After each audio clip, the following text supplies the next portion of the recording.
Ang asawa kong tinitingala ng lahat. Ating subaybayan ang buhay ni Daryl Darby. Magandang araw mga ka-master. Salamat sa patuloy na pagsuporta sa ating channel. Ang iyong pag-subscribe ang aking lakas, malaking pasasalamat ko sa inyo. Kabanata 2901. Nang walang malinaw na pil ng Diyos, hindi mo matatanggal ang nakatagong. Panganib na magkaroon ng gulo. Nang sabihin ito, mukhang seryoso si Daryl, ngunit ang kanyang mga mata kumislap sa isang pangutya. Pinahirapan mo ako ng matagal na ngayon, at nais mo pa ring makakuha ng isang malinaw na pil ng Diyos, nangangarap. Phew! Nang marinig ito, biglang tumigil ang katawan ni Sonia, at agad na tumigil. Sa susunod na segundo, kinagat ni Sonia ang kanyang labi at malamig na tumingin kay Daryl. Daryl, mayroon ka pa bang Chingshen pill sa iyong katawan? Ilabas mo ito ng mabilis, kung muli mo akong nilalaro, bibigyan kita ng cramp. Hindi. Ngayon. Panipi. Daryl, walang pakialam ng ngumiti, isa lamang sa kanya. Panipi. Ha! Hindi ito nagawa ni Sonia, halos dumura ang kanyang mga mata, at kaagad. Pagkatapos nito, narinig niya si Daryl na kalmado na nagpatuloy, wala na ako. Ngunit mapipino ko ito. Ano? Sa sandaling ito, natigilan ulit si Sonia, nakatitig ng titig kay Daryl. Iniisip na mali ang narinig niya. Maaari ba niyang pinuhin ang Chingshen pill? Alam mo, ang pamamaraang pagpino ng malinaw na God pill ay matagal nang nawala, at ang karamihan sa mga sinaunang libro ay kalat na mga talaan, ngunit sinabi ng Daryl na ito ay lilinisin niya ng walang kahihiyan. Marunong ba talaga siyang magpino, o sadya niyang inaasar ang sarili? Nang makita ang mukha ni Sonia na nagbago, at hindi makapagsalita ng mahabang panahon, ngumiti si Daryl, hindi komportable ang kanyang puso, at nakaramdam siya ng paghihiganti. Pumunta ka at hanapin mo ako ng isang garapon ng porselana.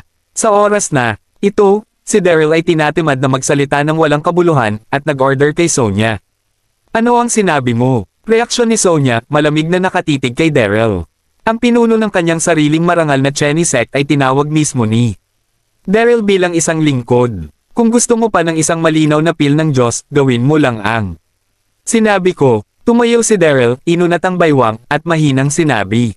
Ikaw. Inakbayan ni Sonia ang kanyang mga paa, ipinapakita na seryoso ang mukha ni Daryl. Pinigilan niya ang kanyang galit at lumabas upang maghanap ng isang porselana.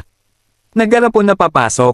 Pumunta ako. Sa sandaling ito, kinuha ni Daryl ang porselana na garapon at pasulyap-sulyap dito. Bigla siyang nagulat at nakita ang magandang hugis ng garapon. At ang mga nakasisilaw na linya dito ay napakaganda din. Sa unang tingin, ito ay isang mahalagang antiquities. Tulad ng inaasahan na maging pinuno ng Cheney sect, marami pa ring mga sanggol sa paligid. Umungol sa kanyang puso, lumabas si Daryl mula sa pagkuha ng mga materyales. Nadala niya. Ang mga materyal na ito ay nakolekta ni Daryl noon, at ang bawat isa sa mga ito ay isang bihirang espiritu ng damo sa mundo.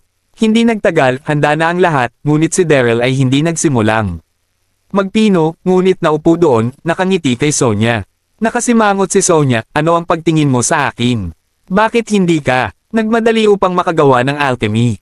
Oh, naupo si Daryl doon, igalaw ang mga balikat, na may napakasakit na tingin. Gusto ko ring gumawa alchemy kaagad, ngunit ngayon lamang ang aking mga akya points ay lahat ay tinusok ng kaliskis, ang dugo ay hindi makinis, at ang buong katawan ay masakit. Natatakot ako na mahirap itong pinuhin sa estado na ito. Kung may magbibigay ka sa akin ng masahe, ang aking mga balikat, pinindot ang aking mga binti, baka mas makabuti. Ano? Narinig ang sinabi niya, laking gulat ng katawan ni Sonia, at ang maganda nitong mukha ay nahihiya din at galit. Daryl, tang ina mo. This Daryl is really shit. Paano siya magiging Panginoon ng kanyang sariling karangalan at ailapag ang kanyang karangalan upang paglingkuran siya? Ngunit, kung hindi mo siya tutulungan na bugbugin ang kanyang likuran at kuskusin ang kanyang balikat, hindi niya magagawang pinuhin ang Chingshen pill. Kabanata 2902. Nang makita na galit si Sonia, ngunit hindi naglakas loob na gumawa ng anuman sa sarili, tumawa sa loob si Daryl at dahan-daang sinabi, kung ayaw mo sa kakalimutan ito, ngunit kailangan kong magpahinga. Hanggang kailan mo nais magpahinga? Galit na tanong ni Sonia. Nagpanggap si Daryl na nagmuni-muni, magtatagal ng ilang oras. Alam mo rin, na napakalakas ng mga kaliskis na halos sakta ng aking mga meridian.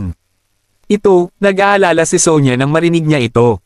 Aabutin ng ilang oras upang mapino, kaya sa tagal ng panahon na ito, hindi Mo ba kailangang harapin ang panganib na malito? Sige, tutulungan kita. Sa balanse, mahigpit na kinagat ni Sonya ang kanyang labi at pagkatapos ay dahan-dahang lumakad sa likuran ni Daryl, inilagay ang isang pares ng mga kamay na Jade sa kanyang balikat at dahan-dahang sinubo ito. Seryoso, ayaw ni Sonya na makompromiso tulad nito, ngunit walang paraan.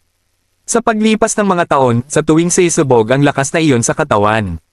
Pakiramdam ko ay pusta ako sa aking buhay. Bagaman matagumpay kong nasugpo ito sa tuwing, ang sakit dito ay talagang hindi ko matiis. Daryl, paano ito? Hindi mapigil ang tanong ni Sonya habang pinipindot. Bagaman kinamumuhian ni Sonya si Daryl na mamatay upang matagumpay niyang mapino ang Chingshenpil, binitawan pa rin niya ang kanyang pagpipigil at dignidad. Aba, ang lakas ay hindi masama, tama lang. Daryl tumango ng nakangiti. Habang nagsasalita, naramdaman ni Daryl ang kanyang magagandang mga kamay. At dumating ang banayad na lakas, at naramdaman lamang niya na ang buong katawan ay hindi komportable, at dinilat niya ang kanyang mga mata sa sarap. Haha, Sonya ang galing mo. Hindi ka ba nakompromiso sa akin sa huli? Matapos diniinan ng saglit ang balikat ni Daryl, hindi mapigilan ni Sonya. Ngunit sinabi, Daryl, maaari na nating pinuhin ang Chingshenpil. Hindi diretsong sumagot si Daryl ngunit tinatamad ang baywang at sinabi na walang pakialam, hindi pa, ang aking mga binti ay tila medyo namamanhid. Ikaw, panipi, hindi maganda si Sonya, nakikita niya na sadyang inaasar ni Daryl ang sarili, ngunit pinipigilan pa rin ang galit, ulong, okay. Panipi kuwit, talunin ka, nang bumagsak ang boses, lumakad si Sonya, naglupusay sa harap ni Daryl, at sinimulang bugbugin ang binti ni Daryl. Nakaramdam lamang ng komportable si Daryl sa kabuuan, at kasabay nito, sa kanyang pananaw, mayroon din siyang panoramic view ng perpektong kurba ni Sonya. Hindi napansin ni Sonya ang tingin ni Daryl, nahihiya siya at nagalit, at sinabi sa masamang pakiramdam, Daryl, maaari ba akong magsanay ngayon ng Okamiya? Well, it can start. Senarya ito ni Daryl nang makita niya ito, pagkatapos ng lahat, itong Sonya, masyadong mahigpit ang pagpindot, ngunit hindi ito mabuti. Para sa akin, matapos mahulog ang mga salita, sinimulan ni Daryl na sunugin ang alchemy. Ito ay casual, ngunit pamamaraan. Ito, nang makita ang eksenang ito, nagulat ang katawan ni Sonya, at puno ng gulat. Ang kanyang mga mata, ito na ba ang simula? Orihinal na naisip ni Sonya na humiling si Daryl ng isang garapon ng porselana na naglalaman ng mga materyales sa pagdalisay, ngunit hindi niya akalain. Nagagamitin niya ito bilang isang alchemy furnace. Sa kaitalusan ni Sonya, ang alchemy ay sagrado, at kailangan niya ng alchemy furnace kahit anong mangyari, ngunit si Daryl sa harap niya ay sobrang casual. Katulad ito ng isang batang naglalaro ng bahay. Ito ay alchemy, kalokohan lang ito. Ilang sandali, nais ni Sonya na magsalita, ngunit nakita na si Daryl ay napakagaling at seryoso sa bawat hakbang, kaya pinigilan niya. Sonya, iniisip pa ito ni Sonya, sumulyap sa kanya si Daryl at ngingiti, oh. Nagsisimula na ulit sumakit ang balikat ko, pindutin mo ulit ako. Swish! Narinig ito, ang magandang mukha ni Sonya ay namula bigla, at kasabay nito ay medyo mainit, kabanata 2903. Nais pa ring samantalahin siya ng bastard na ito. Ngunit iniisip ang Chingshenpil. Lumaban si Sonya dahan-dahang lumakad, tumayo sa gilid ni Daryl, at patuloy na pinipilit ang balikat. Daryl, hinihintay mo ako. Habang pinipindot ang kanyang balikat, lihim na isinumpa ni Sonya sa kanyang puso na naisip niya ito, at nang makuha niya ang Chingshenpil, pinatay niya kaagad. Si Daryl, napakalaking lumaki niya, kaya't nagyayelo at malinis, hindi niya hinugot ang kamay ng isang lalaki, ngunit pinilit niyang pindutin ang isang pindutan upang talunin ang kanyang likod. Ito ay isang kahihiyan at kaiyahiya kung hindi niya ito pinatay. Hindi napansin ni Daryl ang pagbabago ng ekspresyon ni Sonya, at habang tinatamasa ang pagpindot sa balikat ni Sonya sa kanya, maingat niyang pinong ang Pildores. Bang! Makalipas ang 10 minuto, nakita ko ang amoy ng isang immortalidad sa garapon ng porselana, at pagkatapos ay sumabog ang garapon ng porselana, at isang Chingshenpil na naglalabas ng isang masarap na samyo ang lumabas sa garapon ng porselana at mahigpit na lumapag kay Daryl. Sa pagtingin sa Chingshenpil na nasa kanyang kamay, gulat na gulat ang katawan ni Sonya, at ang kanyang mukha ay puno ng pananabik at kaguluhan. Ang Daryl na ito, ang pagpino ng pil ay tulad ng paglalaro ng bata, ngunit Sa huli, ang Ching Shenpil ay talagang pinong na talagang hindi ka panipaniwala. Paano? Hindi ako nagsinungaling sa iyo. Sa sandaling ito, nakangiting. Tiningnan siya ni Daryl at pagkatapos ay ibinigay ang Ching Shenpil sa mga kamay ni Sonya. Matapos matanggap ang Ching Shenpil, ang ekspresyon ni Sonya ay lundo at tumugon siya at pagkatapos ay kinuha ito ng walang pag-aalinlangan. Gudong. Sa sandaling lumunok siya, nagulat si Sonya nang makita na ang lakas na nakatago sa kailaliman ng dantian ay kumalma at ang sakit ay nawala sa anumang oras. Mahusay, ang malinaw na God pill na ito ay talagang kapaki-pakinabang. Gayunpaman, natuklasan din ni Sonya na ang kapangyarihan na nakatago sa kailaliman ng dantian ay hindi ganap na nawala. Malinaw na isa lang ang kinain niya.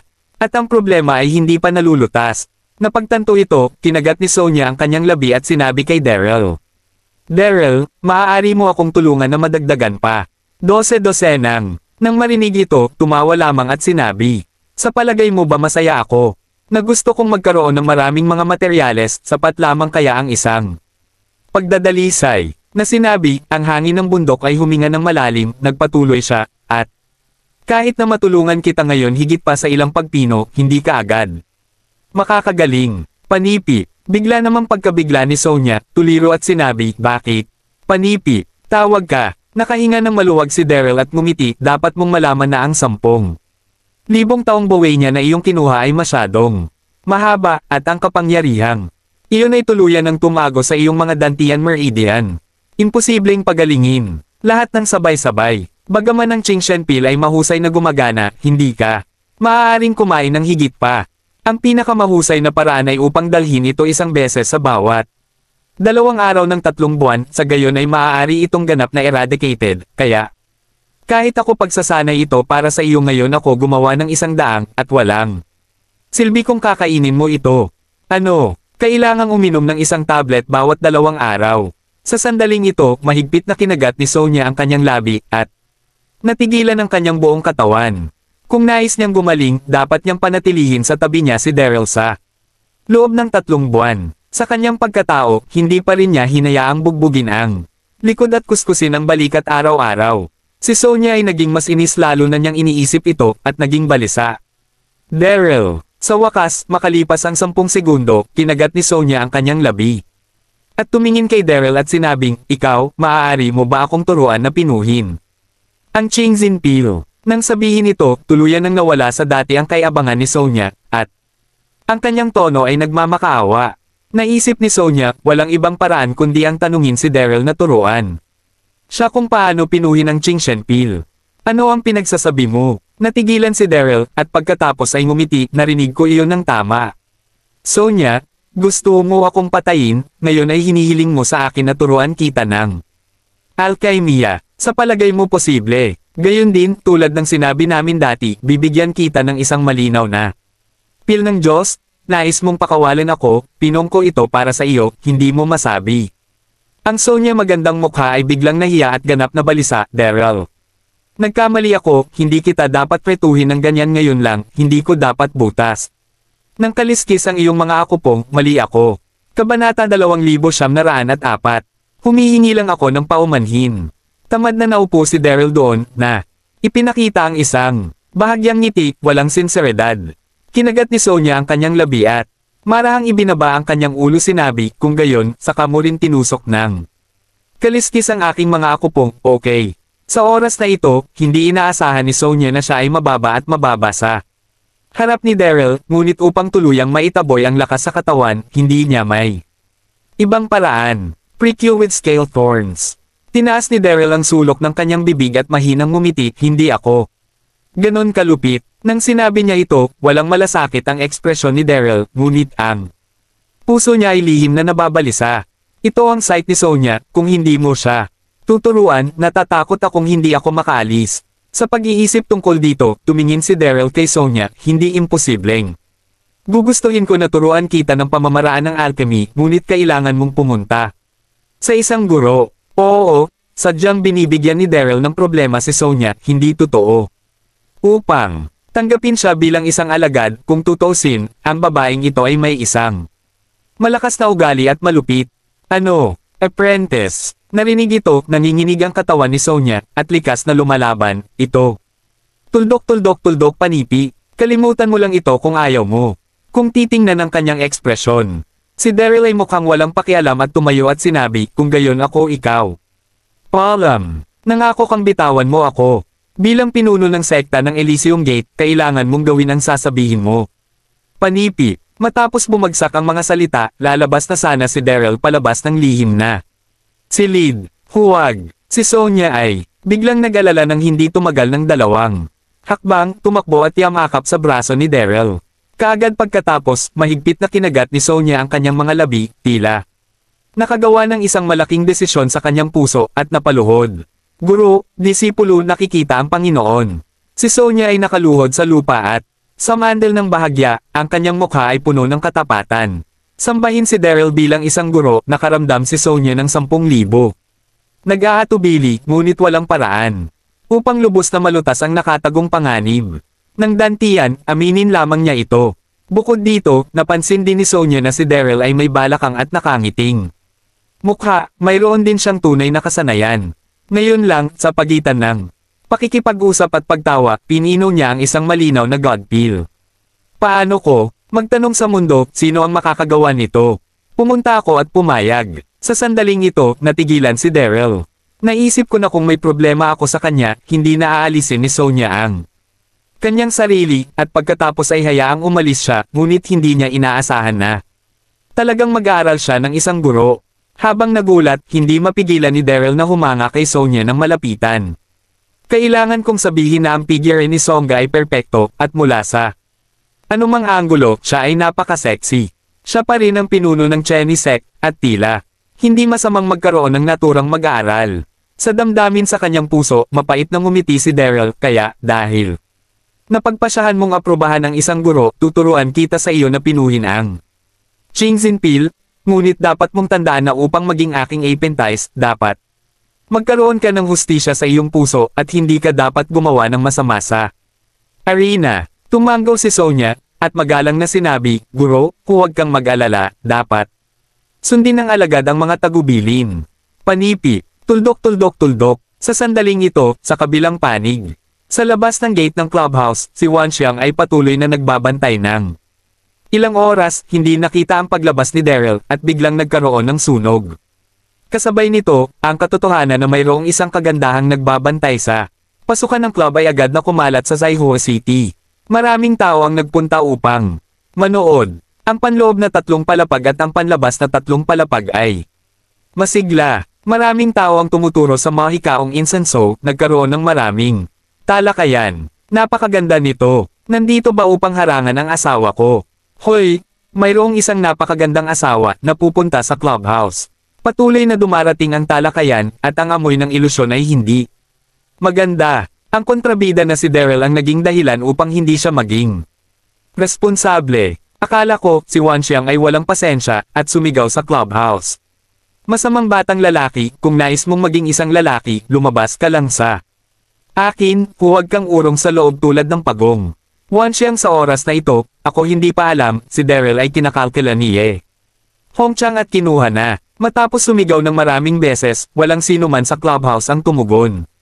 Sa sandaling ito, si Huang Xiang ay ganap na nagalit, itinaas ang kanyang kamay sa Jade, binasag ang palad ng palad, at direktang sumugod.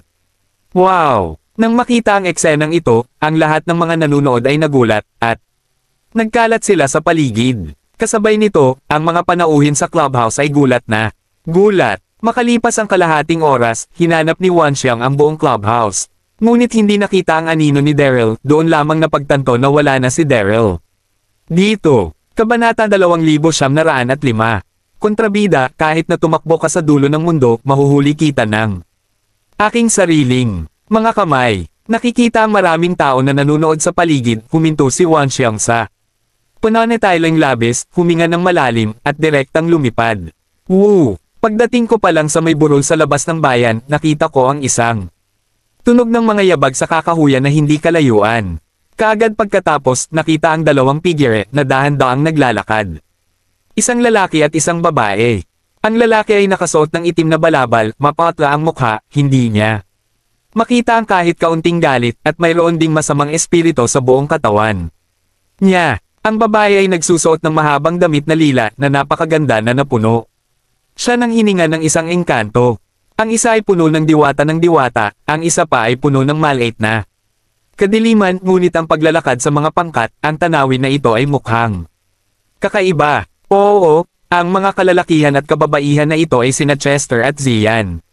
Zian. Nang makita ang eksenang ito, nagulat din si Wanxiang, ngunit sa susunod na segundo, nang makita ang mukha ng babae, agad siyang labis na natuwa, at dali-dali siyang binati. Zian. Hindi masyadong nasisiyahan si Wanxiang na banggitin ito. Wanxiang. Si Zian ay hindi masabi na nasa sabik, nagalak, at binati siya ng mabilis. Hawak ang kamay ni Wanxiang ng mahigpit. Wanxiang, mahusay, sa wakas natagpuan. Kita. Ilang araw na ang nakakalipas, Zian matapos ang paghiwalay ng dalawa kay Daryl, hinahanap si Wanxiang at ang iba pang mga santo. Pagdaan sa Zaihoa City, ngayon lang, nagpasya si Zian na maghanap ng isang tao upang malaman ang balita. Ngunit hindi niya inaasahan na makakaharap niya si Wanxiang. Nang makita ang eksenang ito, lihim na huminga si Chester sa tabi niya. Kung mahahanap mo ang panty siyang santo, maaari mong mapupuksa ang kontrata ng kaluluwa kay Pluto. Sapagkat sinabi ni Zian na kabilang sa siyam na makalangit na santo, ang magic saint na santong ito lamang ang makakatulong sa kanyang sarili. Wanxiang. Sa sandaling ito, may naisip si Zian at ngumiti kay Wanxiang, hinanap kita sa lahat ng oras na ito. Nga pala, nakilala mo na ba ang ibang mga kapatid na babae? Ako. Naririnig ito, ang magandang mukha ni Wanxiang ay puno ng kalungkutan.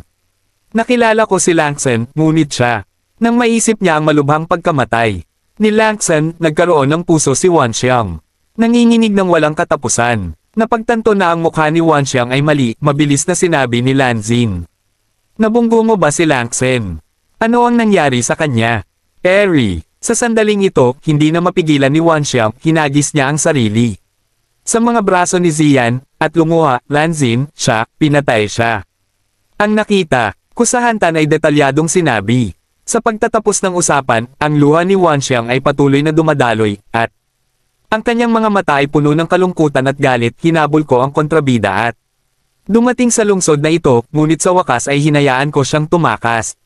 Ano? Narinig ito, nanginginig ang katawan ni Zian at labis siyang nalungkot. Patay na si Lanzin, ito, imposible ito. Bilang siyam na langit na. Langit, sino ang makapangyarihan at makapangyarihan, sino ang maaaring pumatay sa kanya? Gayunpaman, Wanxiang ay hindi maaaring gumawa ng isang biro tungkol sa ganitong uri ng bagay. Kasabay nito, si Chester sa tabi niya ay natigilan din. Pupunta ako, namatay ang isa sa siyam na langit na banal. Sino ang may kaya? At maglakas loob na kumilos laban sa siyam na langit na mga banal. Wanxiang. Sa wakas, nagreaksyon si Zian, pinipigilan ang kanyang kalungkutan, at tinanong sino ang masamang taong iyon. Tulad ng sinabi niya, mayroong isang malakas na hangarin sa pagpatay sa kanyang mga mata. Sa pagitan ng siyam na langit na mga banal, ang mga kapatid na babae ay umiibig. Kung sino ang pumatay kay Lanzin ay isang kaaway ng siyam na langit na mga banal. Napangiti si Wanxiang, sinabi bawat salita, ang kontrabida na iyon ay ang Sectmaster ng Elysium Gate, Daryl Darby. Ano? Narinig ito, kapwa nagulat sina Zian at Chester. Kabanata 2906. Wanxiang. Pagkalipas ng ilang minuto, nagreaksyon si Zian at hindi mapigil ang sinabi kay Wanxiang, sigurado ka bang si Langsen ang pinatay ni Daryl? Kailan sinabi niya ito, si Zian ay puno ng paniniwala. Pinag-uusapan ito, bagaman si Daryl ay medyo palpak, siya ay malaya at madali at makatarungan, at siya at Lanzin ay walang mga hinaing at walang sama ng loob. Bakit niya siya sasaktan? Nang bumagsak ang boses, si Chester sa tabi niya ay tumango at sinabi, oo. Si Daryl ay hindi ganoong klaseng tao. Dapat mayroong hindi pagkakaunawaan dito. Totoo ang sinabi ko. Kinagat ni Wanxiang ang kanyang labi at mapait na sinabi, gayon din, si Langsen ang nagsabi sa akin bago siya namatay na siya ay nabahira ng kawalang kasalanan ni Daryl at nagpakamatay sa galit. Panipi, tungkol sa kanyang pagiging inosente, paano ako masisinungaling ni Langsen? Ito. Naririnig ko. Ito, Chester, naramdaman lamang nitong humuhuni ang utak. Nilapastangan ni Daryl si Saint Langsen. Ito ay mas imposible. Sa maraming Mga konfidante sa paligid ng Daryl, imposibleng gawin ang ganoong bagay. Sa pag-iisip tungkol dito, si Chester ay mukhang matatag, imposible, ang mamamatay tao ay tiyak na hindi si Daryl. Ha! Patuloy na nakakagambala si Chester, naging labis na hindi nasisiyahan si Wan Xiang. Ang taong ito, na puno ng mga masasamang espiritu, malinaw na nagmula sa mundo ng multo, ngunit kasama si Ziyan. Sa pag-iisip sa kanyang puso, tinuro ni Wan Xiang si Ziyan, sino? Siya! Mahigpit na kinagat ni Ziyan ang mga labi, at malamig na tumingin kay Chester. Siya ang panganay na kapatid ni Daryl. Pinilit upang mag-sign isang kontrata ng kaluluwa kasama si Pluto.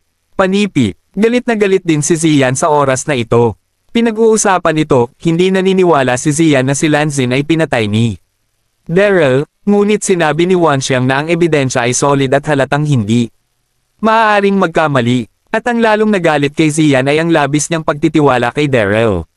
At ipinangako sa kanya na dalhin si Chester upang hilingin kay Huan Xiang na tumulong na malutas ang kontrata ng kaluluwa, ngunit pinatay niya ang kanyang kapatid, Big Brother Daryl. Nanginginig ang katawan ni Huan Xiang nang marinig niya ito, at pagkatapos ay malamig ang kanyang mga mata at nakakulong si Chester na kumikislap ng isang nakamamatay. Sa susunod na segundo, itinaas ni Huan Xiangyo ang kanyang kamay at direktang tinataka ng mga puntong acupuncture sa katawan ni Chester. Sa isang sandali, nanginginig ang katawan ni Chester at hindi siya makagalaw. Sa pagsasalita tungkol dito bilang messenger ng Pluto, si Chester ay hindi na maaaring isaalang-alang bilang isang normal na tao.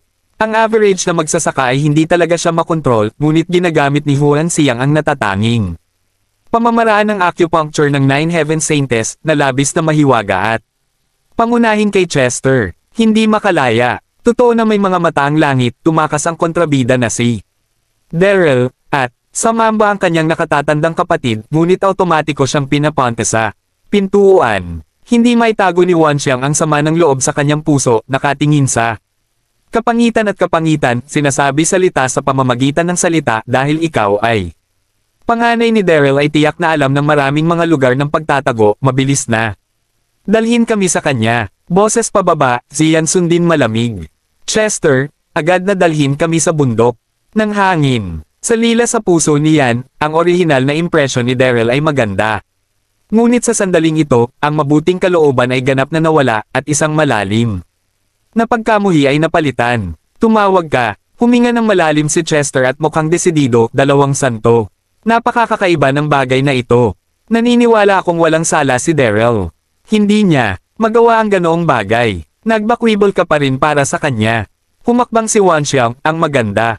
Niyang mukha ay puno ng galit, ibig mong sabihin, nagsisinungaling ako.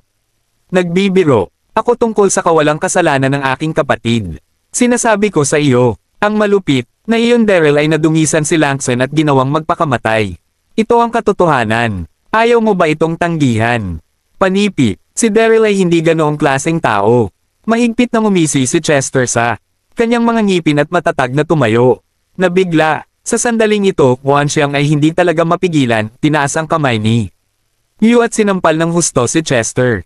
Kaagad pagkatapos, sinabi ni Huan Xiang kay Ziyan dahil nais niyang takpan si Daryl, huwag kang magsalita ng kalokohan, patayin mo lang siya at hayaang lumipad ang kanyang kaluluwa. Nang sinabi niya ito, ang mga mata ni Huan Xiang ay puno ng sama ng loob. Kabanata 2907. Pinatay ni Daryl ang kanyang kapatid na babae, hindi sayang na namatay siya ng 10,000 beses, at siya pa rin ang messenger ng Hades, at hindi siya karapat-dapat na pakikiramay.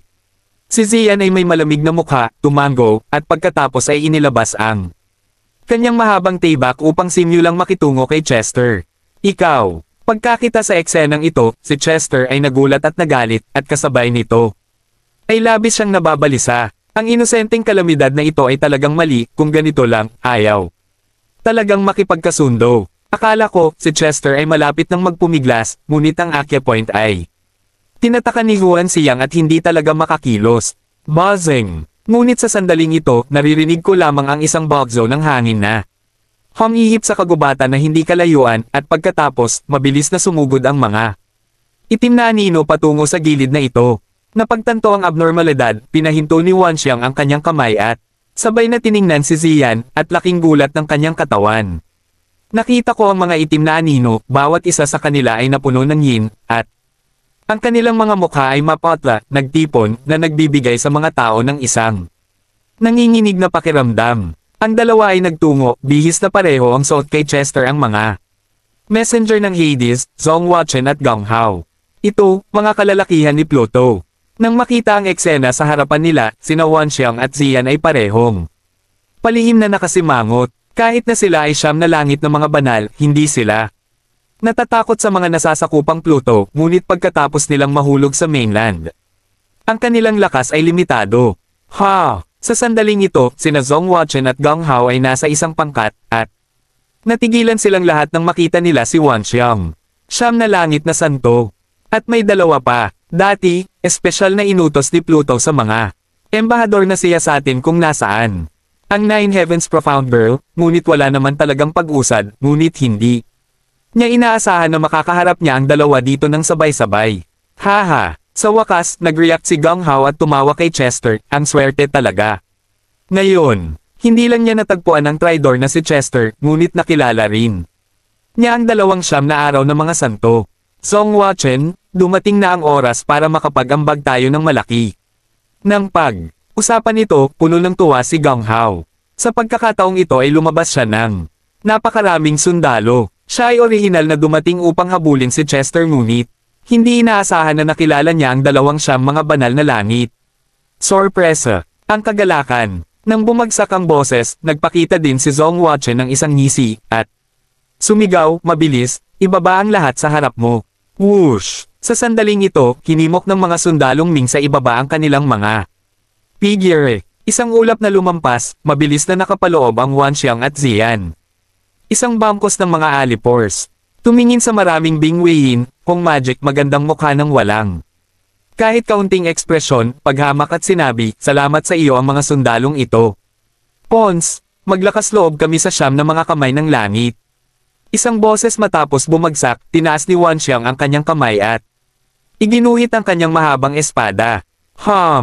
Kasabay nito, kaagad na hinimok ni Zian, na katabi niya, ang malalim na sining, at isang sumisindek na aura ang sumabog. Ang dalawang siyam na langit na malalim na batang babae ay sumabog ng sabay, na may isang nakakatakot na aura, at ang mga pinipigilan ay nagpapanik. Tumawag ka. Nang makita ang eksenang ito, hindi mapigilan ni Chester na huminga ng malalim, at ang puso niya ay sobrang komplikado. Sira ito, at hindi ko pa malinaw na sinabi sa dalawang santo. Narito na ulit, ang mga nasasakupan ni Pluto. Kapag natapos ang labanan, alinmang panig ang manalo. Hindi ito makakabuti sa akin. Pakiramdam ang makapangyarihang aura, ang mukha ni Gong Hao ay solemn at pagkatapos ay sumigaw siya, mag-ingat, lahat, ang kabilang partido ay siyam na araw na santo, huwag hawakan ito, bilasan mo. Matapos, bumagsak ang boses, si Zhong Wachen din sumigaw, 6 na paraan upang sirain ang mga kaluluwa. Sa isang sandali, sa ilalim ng utos ng dalawang utos, nakita nila ang mga nakapaligid na sundalo sa ilalim ng mundo na magkakasunod, na nakasisilaw sa mga tao sa ilalim nang nagngangalit na hangin, at pagkatapos ay pinalibutan sina Wanxiang at Zian sa gitna. Kabanata 2908. 6 na pagkawasak ng kaluluwa. Sa sandaling ito, ang parehong Wanxiang at Zian ay nanginginig, at hindi kailanman minaliit ang kalaban.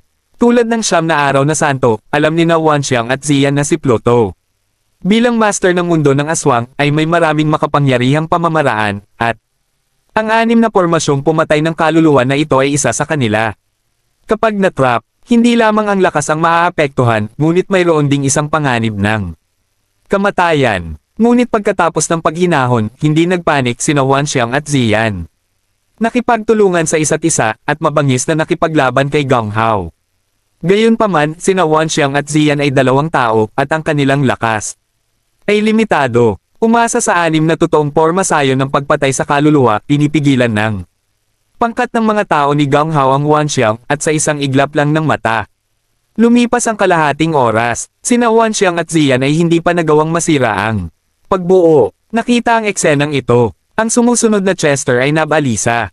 Sa totoo lang, sa puso ni Chester, inaasahan na magwawagi sina Zian sa laban. Pagkatapos ng lahat, mayroon pa silang pagkakataon na manirahan sa kanilang mga kamay, ngunit kung sila ay dadalhin ni Gang Hao, dadalhin sila sa ang mundo ng aswang, talagang walang araw upang i-turn over.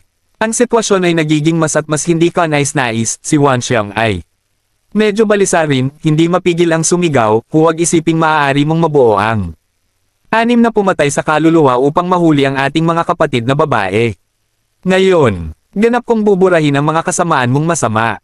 Panipi, woo! Nang bumagsak ang boses, dahan-dahang itinaas ni Huan Xiangyo ang kanyang kamay, at nakita niya ang isang nakasisilaw na ilaw na sumabog mula sa kanyang nakasilang anak. Kasabay nito, biglang kumulo ang nakapalibot na hangin, isang malakas na puwersa ang bumulwak ng baliw. Vientian Xiaoguang. Ilang malamig na salita ang nagmula sa bibig ng mahika na insenso. Sa sumunod na sandali, nakita ko ang hangin at mga ulap sa kalangitan na nagbabago ng kulay, at bawat ulap ay nabahira ng makulay na ilaw. Siya, anong gagawin niya? Isang malakas na lakas. Nakikita ang eksenang ito, maging sina Gang Hao at Zhong Huachen, o mga underworld na sundalo sa ibaba, natigilan sila na may masamang pangunahin. Wan Xiang, huwag. Kasabay nito, binago ni Ziyan ang kanyang magandang mukha at hindi mapigil ang bulalas. Hindi ito nakikita ng iba, ngunit ang Ziyan ay napakalinaw na ang mahalimuyak sa oras na ito ay upang sunugin ang lakas ng nalaglag na kaluluwa upang pilit na daanan ang 6 na pag-aayos ng mga kaluluwa. Ang 9 na araw na santo ay nagmula sa larangan ng mga Diyos, at hindi katulad ng nagtatanim ng mainland, walang dantiyan sa katawan, ngunit ang Yuan Ying. Masasabing, ang Yuan Ying ay ang buhay ng 9 na araw na santo, at kung ito ay labis na natupok, ito ay mapanganib sa buhay. Gayunpaman, tila hindi narinig ni Wan Xiang ang sigaw ni Ziyan, at ang kanyang figure ay dahan-dahang tumaas na parang nabigla. Boom! Sa susunod na segundo, nakita ko ang mga makukulay na ulap sa kalangitan na mabilis na nagtitipon, at pagkatapos, isang nakasisilaw na sinag ng ilaw ang sumabog pamunit sa langit at sa lupa, at sumabog patungo kay Gang Hao at sa iba pa. Sa ibaba, sa isang iglap, ang nakasisilaw na ilaw na direktang bumalot sa 6 na pormasyong nakapatay ng kaluluwa, isang malakas na dagandong ang tumunog, at ang buong burol ay napuno ng alikabok. Ang paglipat na ito ng 10,000 siyagwang ay naglalaman ng lahat ng lakas ng nascent soul ng Wan Xiang, at ang kapangyarihan ay nakasisindak. Ang mga sundalo sa ilalim ng lupa na nababalutan ng ilaw ay huli na upang sumigaw at mawala. Mabilis ang reaksyon ni Gang Hao at Zhong Huachen sa sandaling bumagsak ang sinag ng ilaw, mabilis silang umiwas patungo sa labas, kahit pareho silang nasugatan. Pumunta ako. Nang makita ang eksenang ito, si Chester ay natigilan, ang lamig lamang sa kanyang likod at ang ulo ay humuhuni. Ito ang lakas ng 9 Heaven Saints. Masyadong malakas. Ha! Sa sandaling ito, pinigilan ni Gang Hao ang kanyang figure, nakatingin sa samyo ng multo na lumulutang sa himpapawid na may pagkamangha, ang kanyang mukha ay sobrang pangit. Isang galaw lamang, sinira ang 6 na porma sayo ng pagpatay sa kaluluwa, at halos 100 mga sundalo sa ilalim ng mundo na sumunod sa kanya ay wala na. Si Zhong Huachen, na hindi malayo, ay kinilabutan din. Sa huli, minaliit pa rin niya ang kalaban. Sa hindi inaasahan, sinunog ng 9 na araw na santo ang lakas ng nalaglag na kaluluwa, at maaaring sumabog ng gayong nakakatakot na kapangyarihan. Umatras. Sa sandaling ito, napangiwi si Zhong Huachen at sinigawan si Gang Hao. Ang 6 na pormasyong nakapatay ng kaluluwa ay nasira, at lahat ng mga sundalong nasa ilalim ng mundo ay nawasak. Paano sila magiging kalaban ng 2 na araw na santo sa pamamagitan ng pag-asa sa kanilang sarili at kay Gang Hao? Tumanggaw si Gang Hao, at pagkatapos ay sumigaw, 2 na langit na. Banal, naaalala ka ng messenger na ito. Ang boses ay nahulog, at winagayway ni Gang Hao ang kanyang kamay, at nakita ang isang ulap ng kasamaan at makamandag na ambon, mabilis na patungo sa mahika na insenso at pagkakasundo. Ha! Kabanata 2909. Ang lason sa fog, Wan Xiang at Ziyan ay hindi nag-atubiling, at sumuporta sa hindi malay. At sinamantala ang pagkakataong ito, sumigaw si Gang Hao kay Zhong Huachen. Mabilis, alisin mo si Chester. Nahulog ang boses, at diretsyong sumugod patungo kay Chester. Si Gang Hao ay napakatuso. Alam niya na kung siya ay bumalik ng walang Tagumpay sa oras na ito, tiyak na parurusahan siya ni Pluto. Dahil hindi niya mahuli ang dalawang santo, ilalayo niya si Chester. Narinig ito, mabilis na nagreaksyon si Zhong Wachen at kaliwat kanan si Gong Hao. Hinawakan si Chester, at mabilis na lumipad patungo sa malayo na wala sa walang katapusang gabi sa isang kisap mata. Ha! Nang makita ang eksenang ito, pareho sina Wanxiang at Ziyan na galit na. Galit! Ang dalawang messenger ng Pluto na ito ay napakatuso, hindi nila nakalimutan na kunin si Chester nang tumakas sila. Galit na galit, Wanxiang at Ziyan ay hahabol sa kanila. Gayunpaman, hindi siya humabol ng sapat na malayo, si Wanxiang ay direktang lumapag mula sa isang mataas na altitude dahil sa lakas ng Yuanying at ang buong tao ay hindi mailalarawan na mahina at tamad. Sa sandaling mapunta siya, mapatlaang kanyang mukha na halos hindi siya makapagsalita. Wanxiang. Pagkakita sa tagpong ito, dali-dali bumalik si Ziyan, dahan-daang sinusuportahan ang braso ni Wanxiang na may nag-aalalang ekspresyon sa mukha. Wanxiang, kumusta ka? Paano? Bakit ka ba tulala ngayon? Gusto mo ba upang sunugin ang lakas ni Yuan? Ying! Panipi! Mahinang ngumiti si Wanxiang, kung hindi tayo manganganib, lahat tayo ay makukulong sa 6 na pormasayo ng pagpatay sa kaluluwa. Pagkatapos nito, tiningnan ni Wanxiang ang direksyong pagtakas ni Gong Hao nang hindi gusto. Ito ay sayang lang na si Chester ay nailigtas, at hindi namin malaman kung nasaan si Daryl. Tumawag ka. Huminga ng malalim si Ziyan, ang mukha ay puno ng nagyayelong lamig. Daryl, ang kontrabida na ito, kahit na makatakas tayo sa katapusan ng mundo, dapat tayong maghiganti kay Langsan. Sa pamamagitan nito, tinulungan ni Ziyan si Wanxiang at dahan-daang lumakad sa tabi ng burol. Gusto ito ni Ziyan. Ang pinakamahalagang bagay ngayon ay upang makahanap ng isang ligtas na lugar upang maibalik ang mahiwagang insenso. Ang lakas ng Yuanying ay nasunog ngayon, at ito ay masyadong mahina. Nang dumaan ako sa isang malaking kalsada, nakakita ako ng isang bagong post sa sign sa intersection. Sumimangot si Ziyan at tinulungan si Wanxiang na maglakad. Pagdating ko, tuwang-tuwa sina Ziyan at Wanxiang nang makita ang mga salitang nakasulat sa paunawa. Nakita ko na ang anunsyo na ito ay inilabas ng South Cloud Continent, at sinabi nito na isang 9 na araw na santo na espesyal na inanyayahan si South Cloud Empress na humingi ng tulong upang makahanap ng iba pang mga santo. Ipinangako sa kanya ni South Empress na siya ay nasa kontinente ng mainland. Inilabas ang isang anunsyo, at kung nakita ng ibang santo ang anunsyo, pupunta sila sa South Imperial City upang magpulong. Malaki. Matapos basahin ang anunsyo, mahigpit na magkahawak ang kamay ni Ziyan at Wanxiang, hindi nabanggitin ang sobrang saya sa tulong ng pamilya ng imperial na maglabas ng isang paunawa sa mainland. Bakit hindi niya naisip ang pamamaraang ito? Hindi ko alam kung aling kapatid ito. Inanyayahan ang kapangyarihan ng pamilya ng hari ng South Cloud. Mahinang ngumiti si Wanxiang at sinabi, bagaman nawala siya kay Chester at napakainis, tuwang-tuwa pa rin siya sa pagtanggap ng balita mula sa ibang mga santo. Si Ziyan ay ngumiti din ng mahina, at kinuha ang Wanxiang, hindi pa huli. Pumunta tayo sa Southern Cloud Continent. Sa kabilang panig, matapos turuan ni Daryl si Sonya kung paano pinuhin ang Qing Shenpil, agad siyang nagpaalam kay Sonya. Pagkaalis sa sikretong silid, agad na sumugod si Daryl patungo sa hangganan sa pagitan ng World Universe Continent at ng Chunky Continent.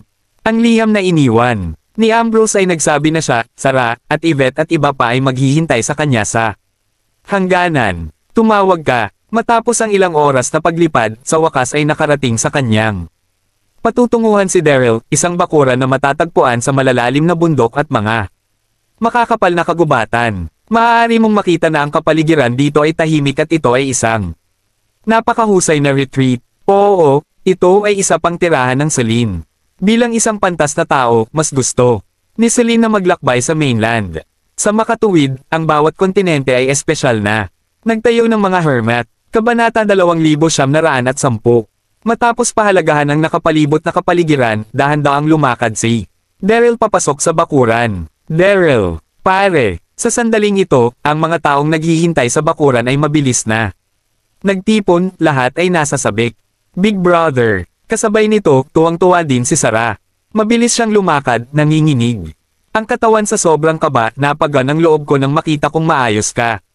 Akala ko nakulong ka sa New World Palace.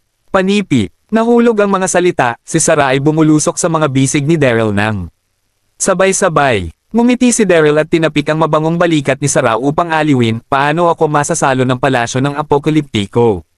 Sa pamamagitan ng paraan, paano ako nasadjep. Ang boses ay nahulog at lahat ng nasa paligid ko ay nahulog kay Sarah.